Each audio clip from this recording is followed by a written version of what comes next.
This is Joe Wayne, and welcome to Joe Wayne's American Horror Stories, Season 1, Episode 3, Karma Kills.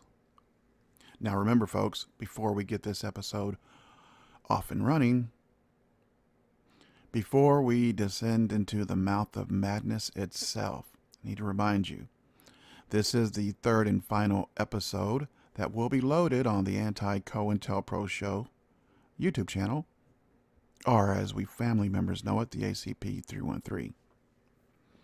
So folks, if you have not yet, please go to the actual channel of Joe Wayne's American Horror Stories.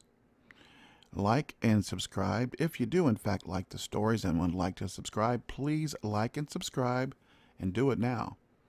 Because Episode 4 of Season 1 of Joe Wayne's American Horror Stories will be loaded exclusively on that channel.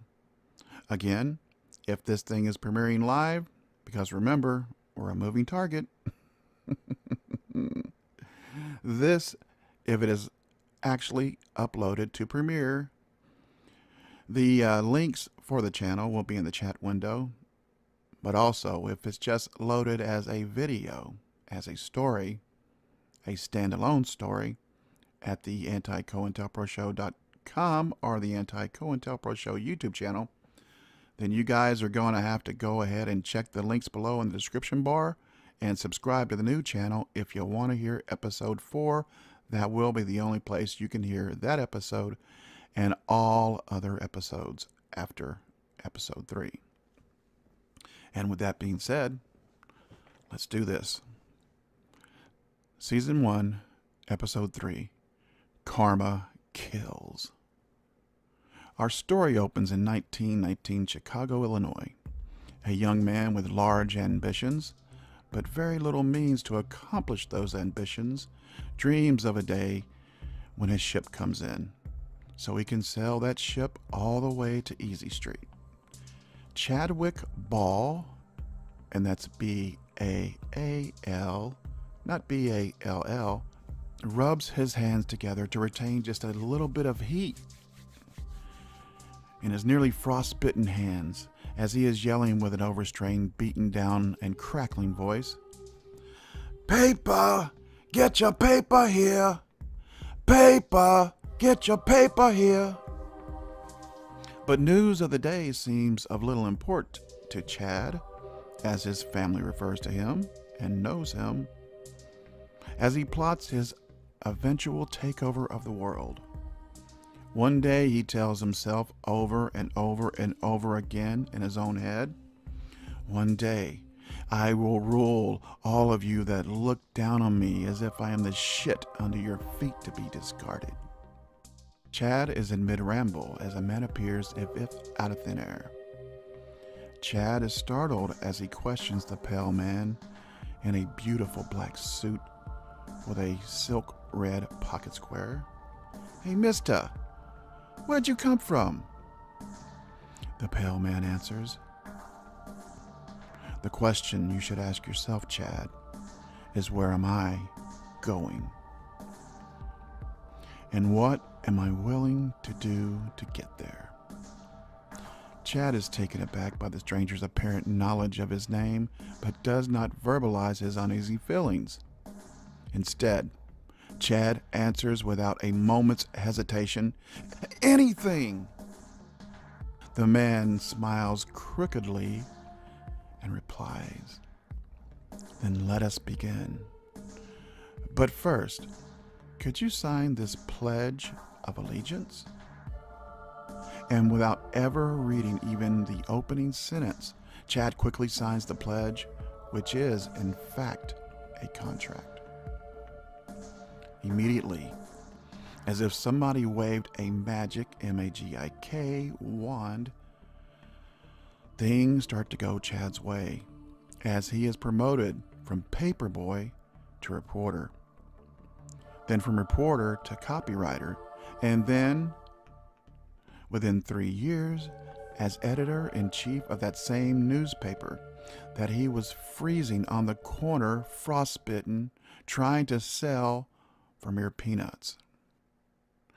The years passed quickly for Chad, as if in a dream, and by 1933, he, on his second marriage and third son, started building a very large, influential group of movers and shakers right there in the city of Chicago, which, unbeknownst to anyone, he is now the silent kingmaker of. If you wanted anything done, no matter how secretive or criminal, you had to go through Chad and his ever-expanding group.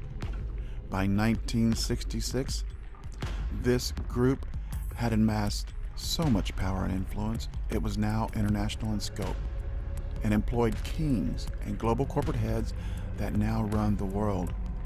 And Chad is quite comfortable and secure in his reign of this ever-increasingly evil group.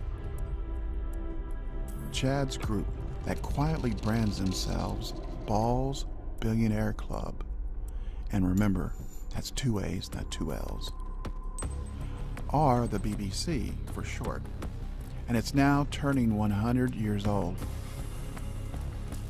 And by this time, in 2019, Chad has passed some 13 years prior. His oldest son just turned 94, and having ruled his father's evil empire for so long, has been responsible for so much death and destruction all over the globe that he will never be able to wash the stain of blood that has nourished his evil family tree for a century now. It is Damien Ball's 94th birthday, and the leaders of the planet Earth, seen and unseen, are all in attendance to kiss the ring of the son of darkness on Earth once again. The drinks flow. The party favors scream, as they always do at these ritualistic parties of the evil elite. Then, as if on cue, all of the private security personnel of the party's attendees pull their weapons and aim at the ones they have protected so well for so long. As if in a spell, they are all, to a man and a woman, staring silent, with their weapons drawn and trigger fingers on the ready. Damien screams in a violent, angry, demanding voice, "Do you know who I am?" The same pale man in the black suit with the red pocket square appears again as if out of thin air. The same man that was so eager to help Damien's father 100 years ago. And laughing, he answers Damien's questions. Yes, you are the son of the man whom wished to rule the world. And like he and every attendee at your party of darkness incarnate, never stop to ask or even wonder what the cost of such naked, unchecked power might be. The pale man smiles as he explains. Typically, I bargain for one soul at a time. But in you and your father's and your group's case, I am taking every one of you and your attendees of this party's entire remaining living and dead members of your dark family tree and your dark souls, and they will nourish my master for eons. And with that, the weapons pointed at all of the attendees and their family members are all fired at once, as karma kills all of them for the crimes of their ancestors, for which they never once even attempted to atone, or asked, what is the price for all of this power that I ask for with my hand outstretched instead of work for with honesty and integrity? Karma does indeed kill, but only if you ignore. This is Joe Wayne. Thank you all for listening to Season 1, Episode 3 of Joe Wayne's American Horror Stories, Karma Kills. So if you're there now watching this, go to the new channel, Joe Wayne's American Horror Stories, and like and subscribe immediately if you want more of it.